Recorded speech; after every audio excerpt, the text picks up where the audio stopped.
Just thanks everybody for joining, and of course, thank you, Martin, for doing this once again with us. Thank you for having me.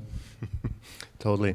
So Martin was so kind enough to share the work that he's done for Tenderbar in prepping it, and he chose the photographer Eggleston. So we're going to do a little bit of a masterclass of Eggleston today from the view of Martin, looking at the pictures.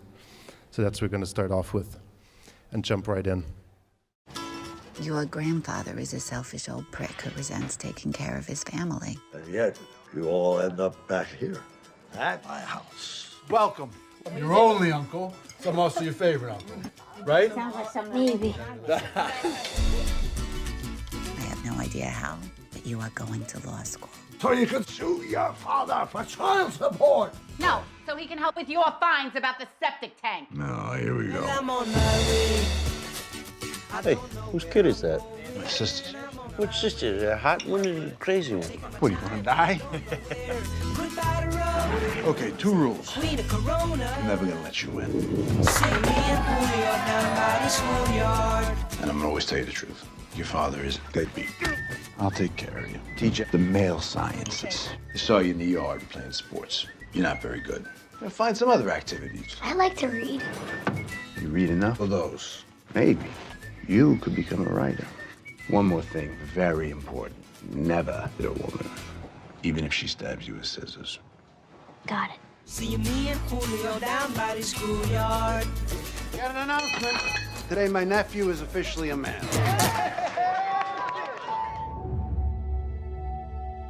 It is a great pleasure to offer you a place in the Yale class of 1986. Hey, I'm JR. Sydney, you're in my class. I doubt it. Well, I'm on my way. So what do you want to be, JR? I'm going to be a writer. Well, what's your main theme? The absent father. Poor boy who wants a rich girl. She doesn't love you. What you do next is going to be important. Would you go and stare up at the building in the rain? No. Well, I'm on my way. I don't know where I'm going. I'm on my way. What are you gonna do without the bad guy in your life? In life, you gotta have it. If you don't have it, you never get it.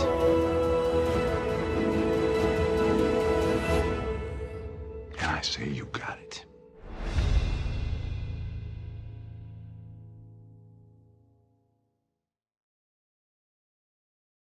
Do you maybe just want to set it up, the movie, in what time period it plays, why you took Eggleston as a reference? So The Tenderbar is a coming-of-age story. It's a memoir based on J.R. Moringer's book called The Tenderbar.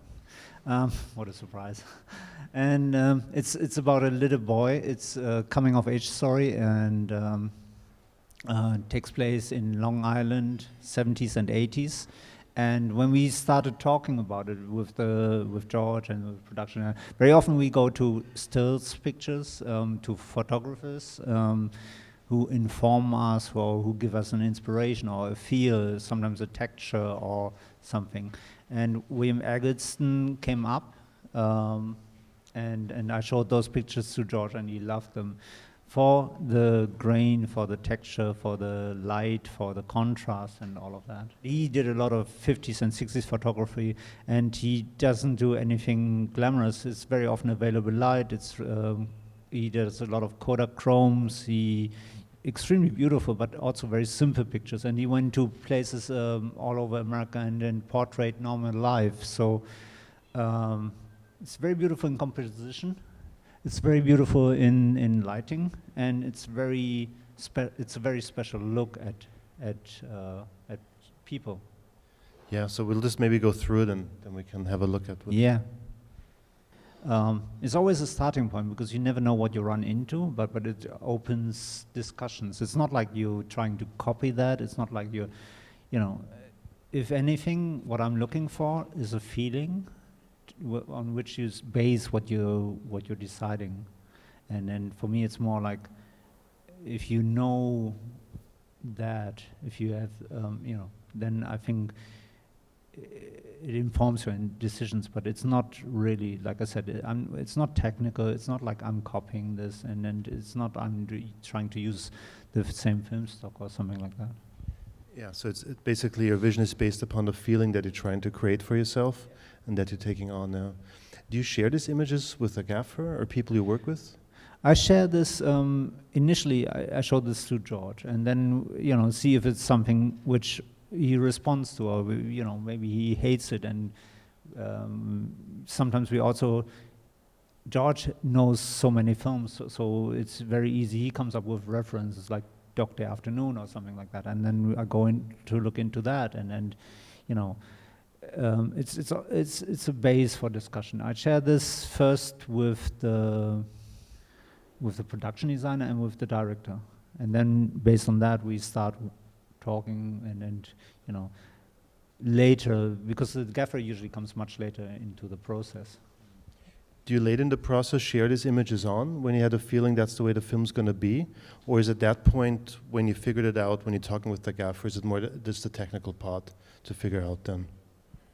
No, I like with, what I like with gaffers is that when they, if it's really bad gaffers, then you start talking technical, then you start put this light here, put this diffusion and cut it like that or something. But if you have good gaffers, then you say, okay, I want to wash here, I want that, and I want this, and then maybe if there's a problem, you talk about this could be that source, or I like, you tell them what you like usually, and then if they respond, then it becomes an organic process.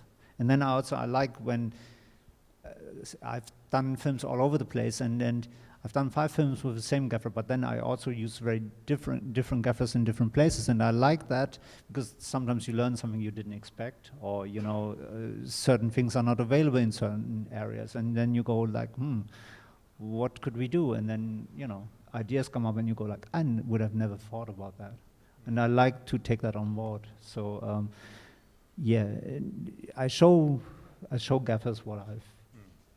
That Franz Wetterferings, our gaffer on Tenenbaum, has seen those, and he was familiar with this. I show this also to the colorists of the film, and then maybe camera tests later or some stills, and then I try to, if you have enough time to do that, and if you know more or less where you're going and what you're doing, it's nice to get then a lot from the person who grades it.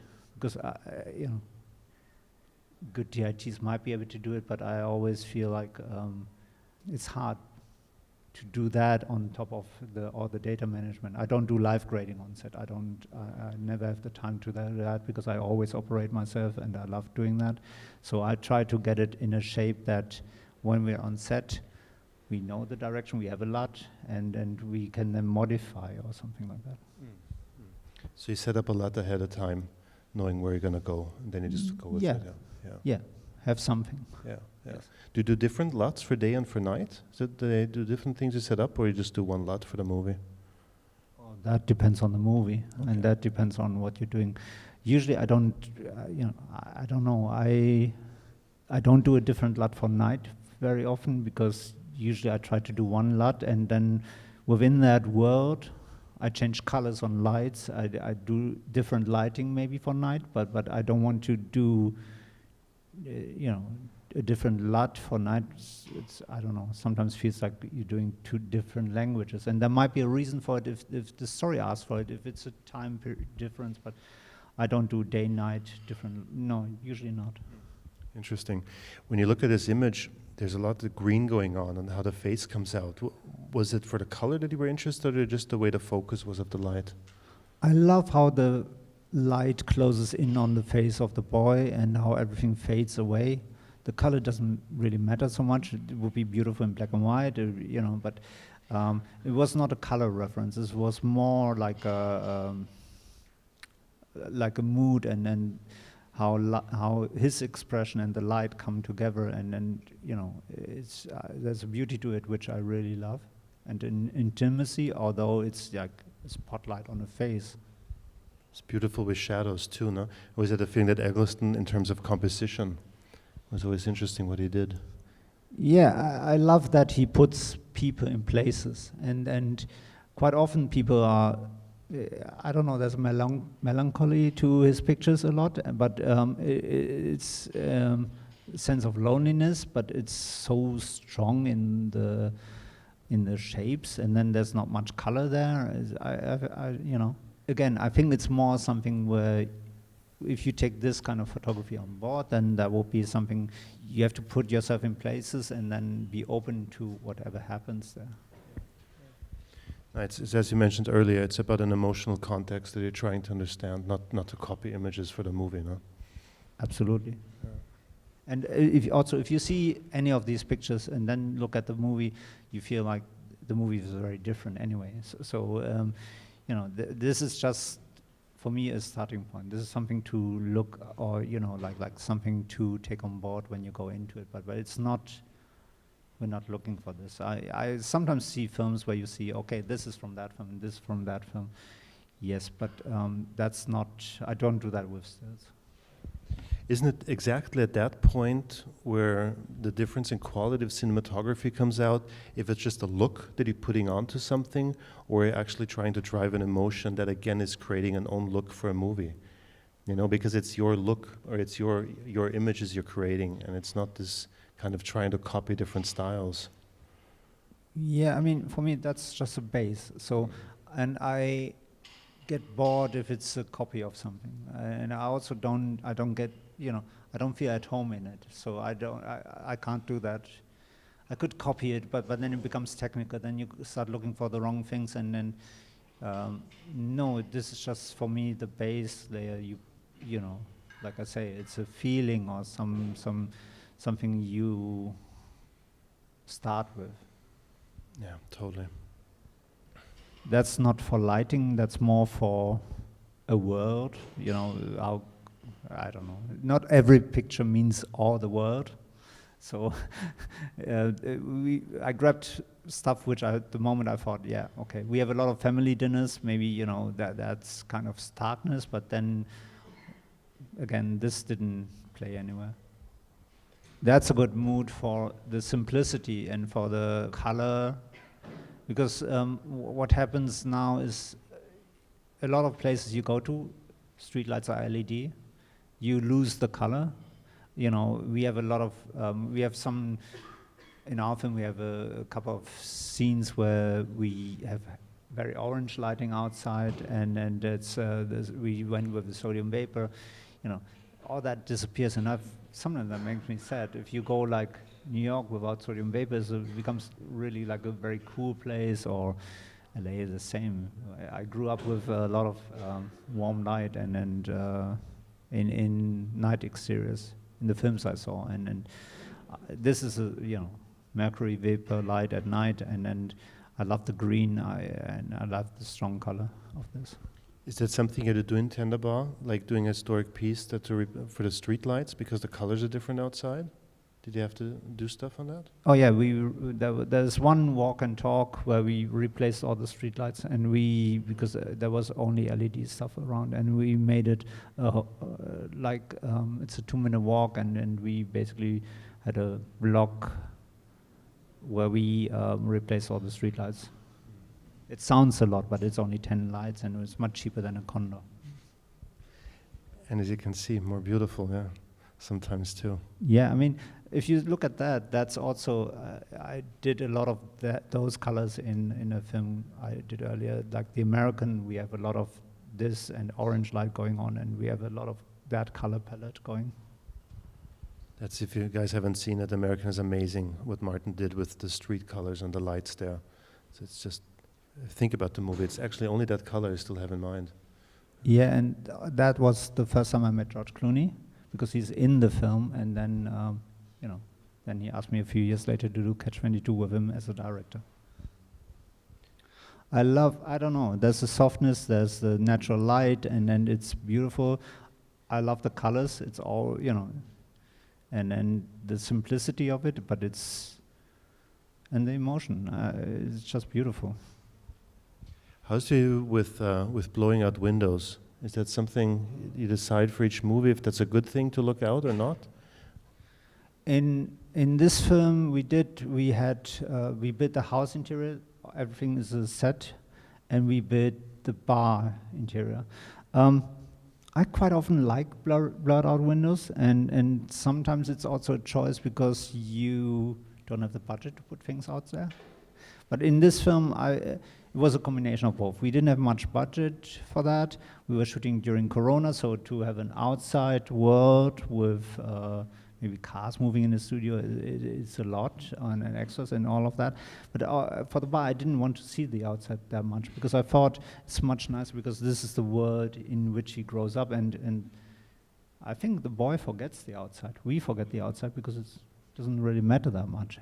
Similar in the house, so we were playing with different kind of curtains. We had a lot of bounce light, and sometimes we treated it a little bit like an exterior, like a location where we had a lot of bounce lights around, and then maybe the sunlight coming in, and then interior we only used very little light. We had a couple of soft boxes as a fill, and then we only brought in one light for most of the scenes. Isn't that always the key to get a studio to look real, that it treated like a real set? It works for me, yeah. No. Unless you do something more stylized, then you do something else, yeah. Yeah.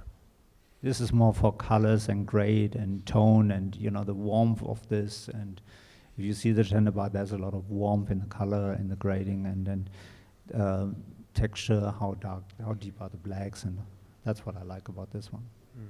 It's so interesting sometimes with kind of it's not a front light, but close to it, that when the shadows kind of disappear, colors start to pop more, no? Where the composition becomes so much more about. Yeah, and we're always taught that front light is not good, and the natural reflexes always shoot everything backlit. But I think sometimes with faces, as long as we have some shadow in the back, I don't mind. It's, you know, it's like. And a lot of these pictures have that. Sometimes they're front-lit and people are in hard sunlight, and still there's beauty to it where you go like, we're shooting in winter, so the lower sun helps. It's, you know, not winter to spring, so the lower sun helps, and no, you know, once again, if you're open for something, you might be surprised, but actually works nice here. People are different, but even with humans, I'm not sure if there's a picture, front-lit picture, but it works. It can work. That's also looking at the life, and then, you know, a lot of the decorations, and then there's so much stuff from the 70s and 80s which doesn't exist anymore. The cars, obviously, those old cars look very beautiful. Always, but again, you see how the you know, how the colors work, how strong the reds are. It's a warm tone. I don't know. It's something I like. How's it for you, like when image like that, you can do a lot of searching, like the car in the back with the open. When you're framing images, is that something you look for that people can search, or is it always kind of you're focusing on something? I'm just, in a movie, this would have to actually stand kind of long, right, to get that impression? I don't know. I think that's a different thing, because you look at this and then you look at the detail and richness, and this is also good to talk to the production designer. Say, if you put that broken car there, that could be an idea, because people don't, you know, if you have period cars, you don't put a broken one. Maybe you know, in the back of the house at Tenderbar, there's a rest of a car from the 40s, and it's quite nice. It's a nice texture, but it's also storytelling. You know, they had better times before. They used to have proper nice cars, and now all the cars around the house are shit, basically. It's gorgeous in contrast too, no? How rich the blacks get and how the people come out. Yeah, and how small they are in frame, and how focused the frame is, and I like this. Good example for front light, and you know, like there's a lot of shadow around, and it makes it pop, and it gives it a presence where you go, oh wow, you know, it could be nice to have something front lit. Yeah. This is also something. I mean, all of those are whatever Kodachrome, Ektachrome. I keep forgetting which does what, but it was. I think both of them were reversive stocks, and then the quality, you know, you don't have all the detail, but it's renders color so beautiful. Not a front lit, but the composition is beautiful too, no?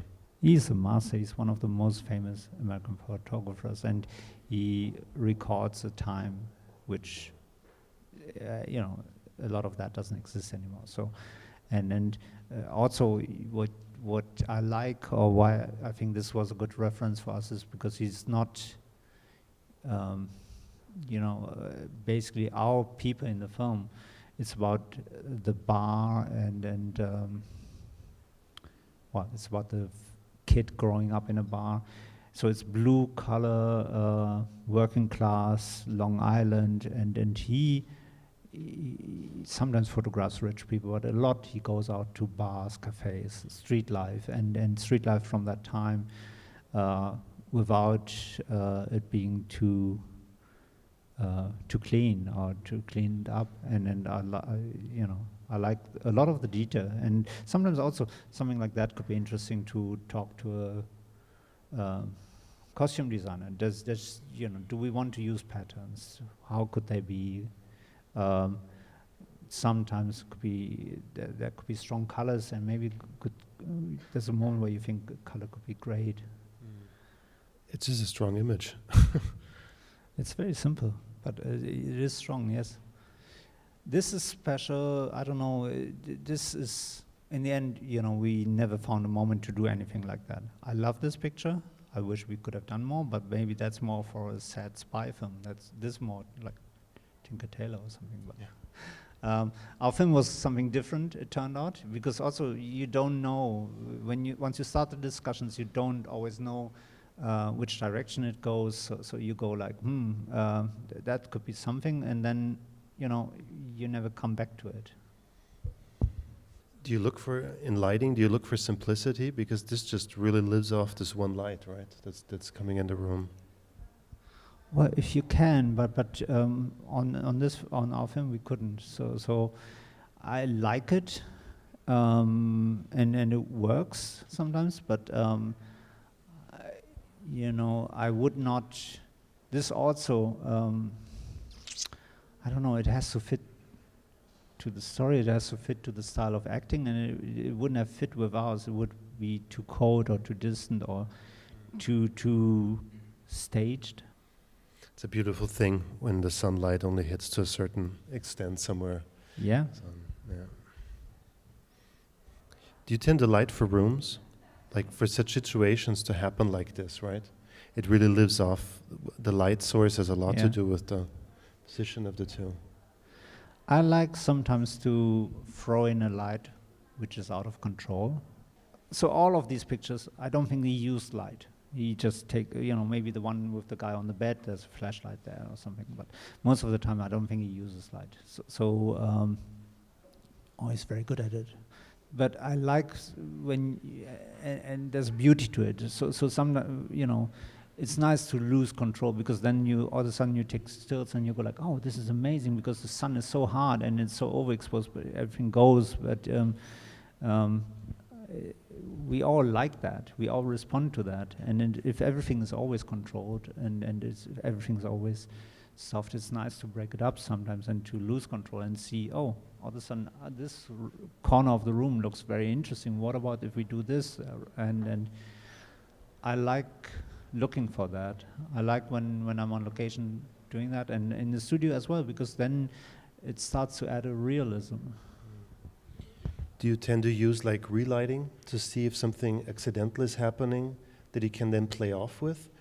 Or how is it like when you say you throw light in, you have no control over how? Well, no, it's more like, what about, you know, we all know there's a window, the perfect angle is like 3/4 light there, but what about if you make it really hard and you know, you go right into the room, and then all of a sudden the room looks very different. You know, it's this thing where we always on set and we switch off a light, or, you know, you're like, oh, let's go to lunch, and all of a sudden there's, you know, you see one thing where you go like, it's that, you know, it looks amazing because you took away other stuff, or maybe somebody puts a light on a stand and switches on, and all of a sudden you go, oh, wow. I like those ones where you go like, interesting. I wouldn't have done that ever but I like what it does and use that. Yeah. How was it for somebody from Europe to go to the States and to see, I mean, you look at this and you know this is America. Is there something that you were able to incorporate for yourself? Did you discover America differently, started to shoot over there? It's a different style to shoot, but I don't know. I don't care that much about how the different style. It's just everything looks so familiar because we've seen it in so many films, and I love how America looks on film or in films, and so it's like something really familiar, and I like that because it's very often.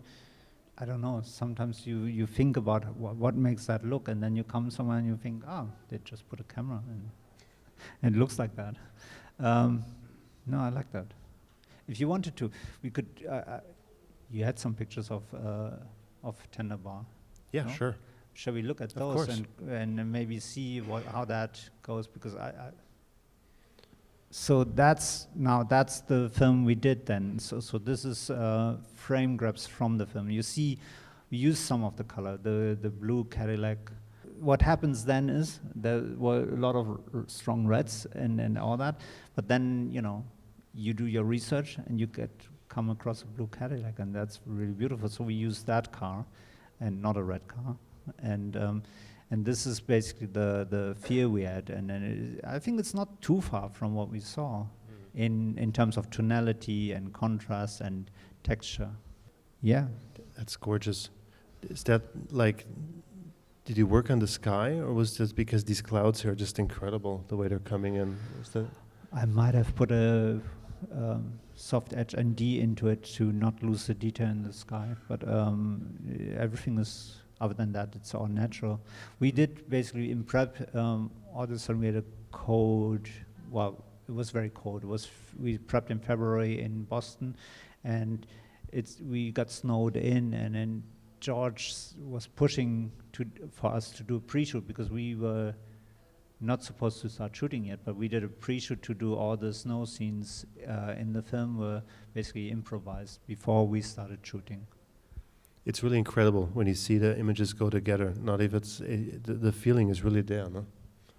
I hope. But yeah.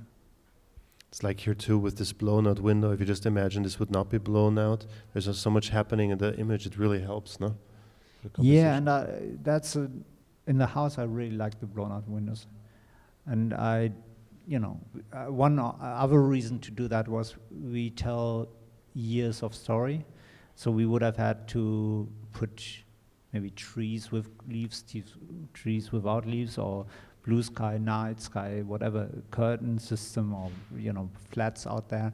And but we had limited time, and I thought I'm not that interested in the outside world anyway. So it's nice not to do that, and move quickly, and also we could change between day and night in probably 15 minutes, half an hour maximum, and that way the actors liked it as well, because there's a lot of talking in this film, there's a lot of interaction between a lot of people. We had a 9-year-old boy for half of the film, and it was nice, it helped for us to be fast. So that's the bar I mentioned earlier, and the before interior was the house, and those are all studio sets. It's beautiful how the lights here in the background, how it falls off and gives the kid more focus, because it's not about he's in the shade here, right? It's just kind of wrapping around. Is that things you look for? Because the first impression would be say, it has to be bright around the bar. Did he kind of let it dark there?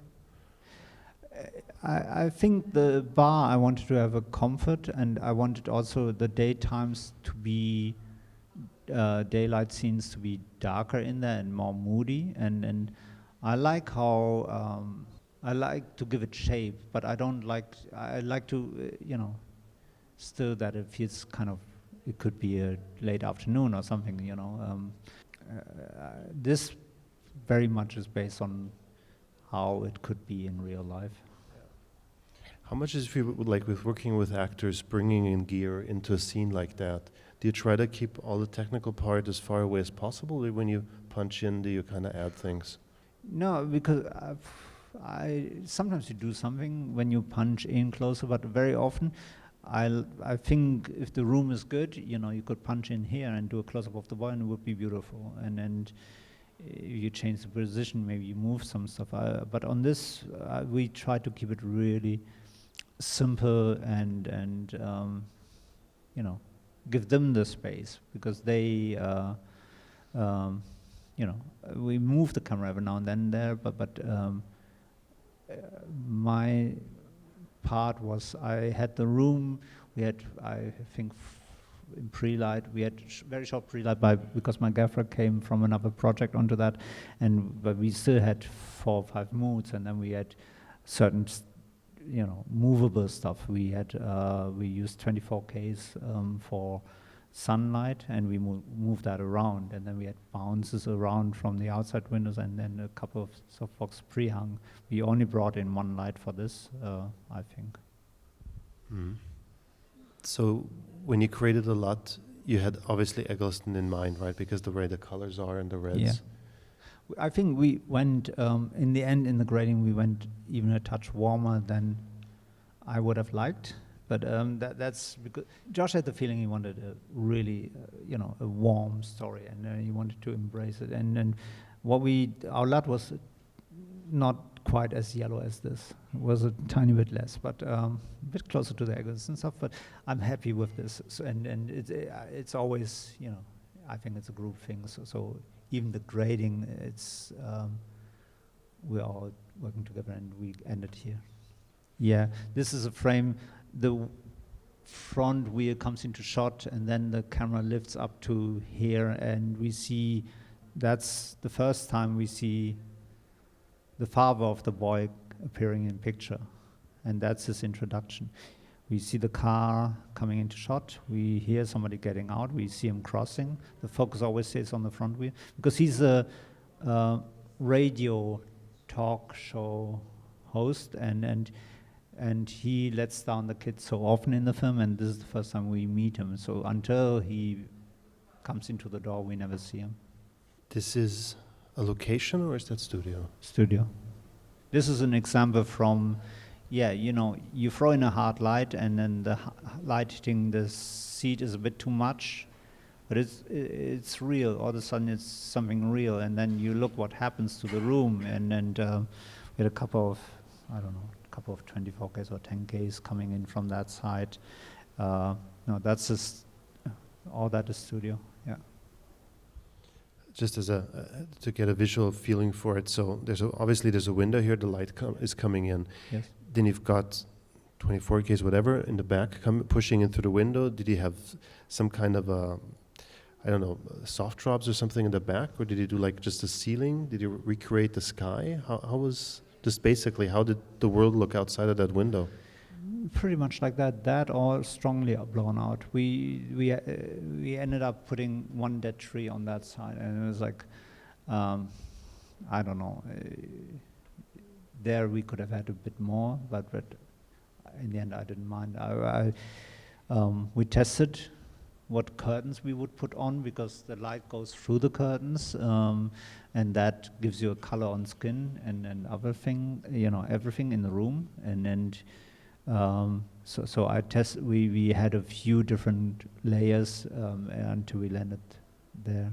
And outside, it was just bouncing as well? There was adding into this? Because we had a lot of 12 by 20s or 12 by 12s or 20 by 20s, and we were bouncing into them. And that was also, there was an earlier stage when we had a lighting plan, and we had tons of sky panels hanging around in that lighting plan to do, that would have been a nicer version, and then it would have been more flexible and fast, because obviously you can change color, temperature and everything, but we didn't have that. We couldn't afford it, to be honest. And then we went pretty simple and old school. We had tons of bounces around. Like in the 60s. in the 60s, I'm not sure if they would have bounced that much. That's true. That was too early, yeah. Yeah. Then it would have become more stagey. Yeah. Maybe. It's true. That's a nice example for color, where we add in the practicals color, and one of the things we talked about with production design, I wanted the bar and then the walls to be shiny here, so everything comes so much alive if that happens. And then I remember seeing a lot of American films where the walls were shiny, and I was like, I'm so jealous about that, because it makes it so easy. You put one light there and the whole wall lives. But I like that. Yeah. We're getting advertisement. Shooting COVID is fun, no? During COVID, it's the masks. Well, you know, I'm actually thankful that we were able to do this film with COVID, but it literally is tough, as you can see. I remember I was at one of the last days of the shoot. I sat at lunch, you know, on a bench 2 meters away from my dolly grip, and that was the first time I saw him without a mask. I never had seen his face, because it's like a lot of that was always, we were always running around in masks. We had one location. Our kid grows up, mother wants him to be a lawyer, and he becomes, he wants to be a writer. And so he gets a job at the New York Times, and we had a office location, I don't know which floor that was, 3rd floor, 5th floor. But the road was quite steep outside, so we couldn't put condos. And we were thinking of putting lights on the other side of the house, and that on the house on the other side of the road, and that didn't, all of that didn't work and was not practical, and also probably not pretty safe. And so my gaffer friends and I, we discussed, and he figured out that if we would take out the windows up one floor above and put these reflectors out there, and have the lights on the street, we could bounce into them. So and that's the setup we had. Basically, we had up top, we had all the reflectors, and they put them out on a rigging system so that they could wheel them out and in. And we had all the lights at the bottom, and that was the best way we could find to light the scene, and it was the only possible way, and it was actually quite beautiful, effective. So you see there's this practical lights, and then you see on these guys in the foreground there's a soft sunlight coming in, and we have some other scenes in the film where you look right towards the windows and you have this soft light coming in, and you have the fluorescent light. It was a beautiful combination. Really like that. Here you see, this is the floor above. This is the rigging they did. It's all on wheels, so they could pull it out, pull it in, and that's the lights. And I think we had 10 or 12 over the length of the building. To be honest, I've not used your reflectors very much, because I only lately came aware, and now sometimes I ask for them, and if people have them, it's fine. But that was, I really loved what they were doing. The quality of light was beautiful. Thanks so much. Thanks so much for sharing this. You're welcome. So we're getting to the ends of it. Any questions to hand over? If you go for such a natural look, like on tender bar, how do you work with highlights? Do you additionally add more highlights, or do you not? You mean highlights or highlights? Well, on that one particularly, we used the